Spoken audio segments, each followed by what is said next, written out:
What is going on, all of you speedy racers out there in the world? I am Mega Amster. Thank you for watching this YouTube video, whether you are a new or returning viewer. Appreciate you stopping by. And today I wanted to talk about the very anticipated upcoming Sonic Racing CrossWorlds. This is the newest Sonic racing game from SEGA. Not Sumo Digital, who did the other racing games, the first two Sonic and SEGA All-Stars Racings and Team Sonic Racing. This is an in-house SEGA team that has worked on seemingly some of the other SEGA racers before, and they are coming out with this next Sonic racing game on September 25th, just a little over a week as of this upload. And I am personally very excited, and I wanted to list 5 reasons here why you may want to be excited as well, whether you were already planning on buying the game or maybe you're on the fence. So let's go over those 5 reasons here. Now, number 1, always with these games, is the visual style. This game in particular, it just looks really good. It really pops. I mean, it's a racing game, so obviously the visuals aren't necessarily like the most priority, but like you look at some of these tracks and you like to see the variety on display here. Obviously going for a more like colorful art style. I mean, similar to other Sonic racing games and just Sonic in general, it feels like it fits right in home with the Sonic universe and kind of the style it tends to go for there. Just looks really, really good in motion in terms of just the visuals there. And what's cool is that because of the different like crossover elements like you're seeing here with Minecraft, it's like you get this sort of visual variety and, you know, everything pops out, but it still kind of feels like it all works. You know what I mean? Even though you get some weird crossover stuff like this. It definitely looks great in motion. The items seem fun, very flashy. And it's very much eye candy and flashy in that way.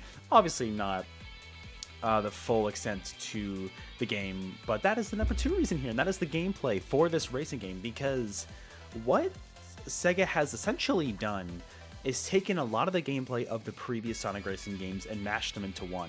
You may have noticed, but the transforming mechanics from Sonic and SEGA All-Stars Racing Transformed are back here in full force with the vehicles, but you also have the extreme gear. Now, the extreme gear do not work like they did in the Riders games. They don't have an air gauge, they don't have gravity, any sort of that. All the vehicles here are pretty standardized based on just general drifting mechanics like the more recent Sonic racing games. And yeah, the transforming, like I said, from SEGA All-Stars Racing Transformed. But there's also different like perks you can get. It's not shown in this trailer, but you can customize your vehicles pretty in-depth, even more so than something like Mario Kart, where you can add all these different skills based on like, you know, different acceleration or handling your car has, or like ring count, or, you know, working better with certain items and stuff like that. Speaking of which, the items are, from what I played in the global network test they had, the open network test they had almost a month ago as of this upload, they're very chaotic, and so, you know, you may kind of prefer that over, you know, having less chaotic items. It definitely, you know, depends on where you want to go, but that is something that at least keeps it interesting for sure. For some people it might be too much, but I think it'll make it stand out from something like Mario Kart in that way. But there still is skill-based gameplay here with the drifting. I believe there's going to be different shortcuts on some of the tracks here. So the game itself looks to be pretty smooth in motion, and I can attest that the gameplay, it was fun to play with the cross-world aspect and everything. But speaking of the tracks, like I mentioned earlier, I mean, that's number 3, right? You can't have a great racing game without great tracks, and this game seems to really respect Sonic's history by pulling tracks from a number of different games and other levels, and a bunch of original ones too that are loosely based off of other games. So like you have a lot of Sonic Unleashed tracks here, so if you're a fan of that, definitely would recommend checking this one out. You see Dragon Road, we saw Apodos, we saw Holoska, a bunch of Rooftop Run is back, a lot of different ones from that game, but also you get some interesting picks. Like you have the Casino Forest from Sonic Forces, you have a Sonic Frontiers level, you have just the overall island from Sonic Superstars, Sonic Lost Worlds in there, and you also have some of the returning tracks from other racing games like I believe Seaside Hills in this one. Pretty sure, right? I think they haven't shown a lot just because it's Seaside Hill, but also like Sand Road from Team Sonic Racing, so if you liked that, that's here. Metal Harbor from Sonic Adventure 2, and Radical Highway. There's a ton of tracks here and great selections, but also the neat part about the crossover elements that we're going to get with DLC, like Minecraft, like Pac-Man, like TMNT, Avatar. There's a lot of cool variety when it comes to the different crossover and the different tracks here. Of course, those are going to be DLC, but it's still really cool to see.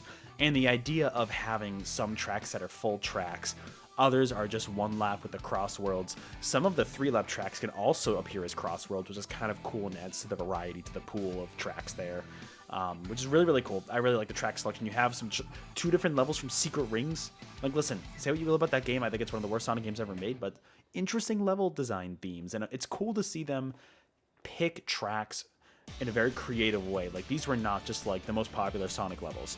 These were very much chosen specifically for their variety and just their uniqueness and racing potential, which I think is smart. I think it's really cool.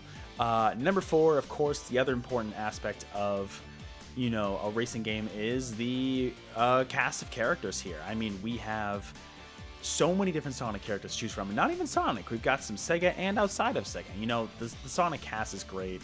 I hate to keep comparing it to Team Sonic Racing, but even more so than that game, it's just like, you know, you have, of course, the core cast: Sonic, Tails, Knuckles, Amy, Eggman, Shadow. You got Rouge, Omega's in there. You got all of the Chaotix members. You've got Sage from Sonic Frontiers, of course, Metal Sonic.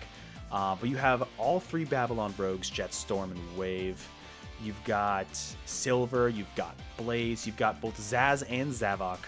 I know, say what you will about the Deadly Six, but they are here. I know I'm missing some. Cream, but a bunch of them are in here. And then you also have, you know, a few SEGA characters. It's not quite what the Sonic and SEGA All-Stars Racing characters, those games used to have for rosters, but we've got Ichiban from Like a Dragon, the more recent ones. We've got Hatsune Miku, great character, and Joker from Persona 5. Hopefully there will be more SEGA characters, either in DLC or hidden in the game somewhere. But even, like I said, the DLC, the crossover characters, I mean, we're going to get the Minecraft characters, we're going to get SpongeBob and Patrick, TMNT, Avatar, Pac-Man, and those are only the ones we know about so far. The pre-order bonus also has the Werehog, which is really cool. And if you get the Digital Deluxe Edition pre-order, you get the Sonic Prime skins, which is kind of cool. Yeah, there's a ton of character options. Seems like it's going to be a huge roster. And like with the tracks, really one that represents, you know, the overall just like Sonic fan base, I feel like. And there's like a lot of different fan favorite characters here, which is great to see. To be honest, Team Sonic Racing it feels like it should have been what this game is setting up to be, which is honestly, like, Team Sonic Racing itself is a fine game. This seems to be going above and beyond and really making this feel like a celebration of the Sonic franchise, which ties me into number 5 here. Number 5 reason to buy this game, and that is just the legacy that this game is going to have in terms of celebrating the overall Sonic franchise. I didn't even mention the music. Currently, you're not listening to the Sonic Racing CrossWorlds music because I can't do that without ads. This is the Team Sonic Racing soundtrack, also very good. But the remixes we've heard so far from Sonic Racing CrossWorlds that the team has put out, fantastic, awesome. But this game is such a celebration of Sonic, to me, where, you know, Team Sonic Racing, you could take a look at and be like, oh, like, it kind of felt, I don't want to say half-baked, but it kind of did in a way, where, you know, it just, there was a lot of characters missing, a lot of there weren't many tracks in the game, and it just kind of felt like, I don't want to say half-assed, but it just didn't really feel like they put in a lot of effort into making it feel like Sonic deserved his own racer outside of the SEGA cast, because you have both Sonic and SEGA All-Stars Racing games had huge casts, a lot of different tracks, a lot of celebration of SEGA as a company in terms of their IP. If you have a Sonic dedicated racer, you would expect that racer to really encompass what Sonic is. And Team Sonic Racing somewhat did that. It kind of feels like they only went halfway, whereas this game feels like it's going the full mile between the track selection, the character selection, the music, and just like the different elements shown on display here. And not only just like a celebration of the Sonic franchise, but a celebration of the previous Sonic racing games. Because like I said before, with the Extreme Gear and the Babylon Rogues being back, with, you know, the transforming mechanics from Sonic and All-Stars Racing Transformed, and even taking some cues from Team Sonic Racing here, for sure.